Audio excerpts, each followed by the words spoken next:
এটা আমাকে আবার এভাবে মেরে রক্তাক্ত করছে।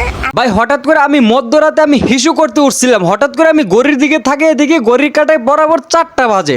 আর ঠিক সেই মুহূর্তে মামুন আর মোহনার মারামারি আবার স্টার্ট হয়ে যায়।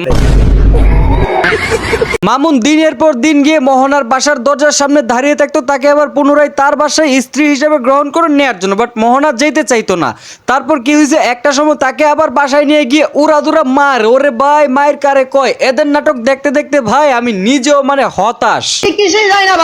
না না, জানার কোনো কথাই না, কারণ যে লেভেলের একটা ছেলে আপনি জন্ম দিচ্ছেন মাগো, কারণ আপনার ছেলে পদে পদে আপনার জন্য বিপদ ডেকে আনতেছে। মানে আপনারা ভাইরাল হয়েছেন, ঠিক আছে, ভাইরাল হয়ে এইসব কুকাজ কর্ম যে আপনারা করতেছেন, হাসরের ময়দানে একদিন এইগুলার বিচার দিতে হবে। জন্য তোর নামে প্রয়োজনা মামলা হবে আত্মহত্যার। আমি হ্যাঁ দেখুন ভাই, এই মেয়েটাকে দিনের পর দিন মারতেছে, দিনের পর দিন টর্চার করতেছে, অত্যাচার করতেছে। আর এই মেয়ে বা কেমন আবার আরেক বেটার সঙ্গে, মানে মাইকেল নামের যে একটা ছেলে আছিল, যেভাবে লাইলা তার সঙ্গে অ্যাক্টিভিটি করছে, রাত দিন কাটেছে, সেম ভাবেই মোহনাই এই কাজগুলা করতেছে। বাট মোহনা তো ভালো লোক না। যাই হোক, সব কথার এক কথা, এখন আমি আপনাদের খুব ছোট্ট করে একটা কথার ফিনিশিং এইখানে দিতে চাই, কারণ তারা দুইজনে যেহেতু মামুন মোহনা ওরা অপরাধী।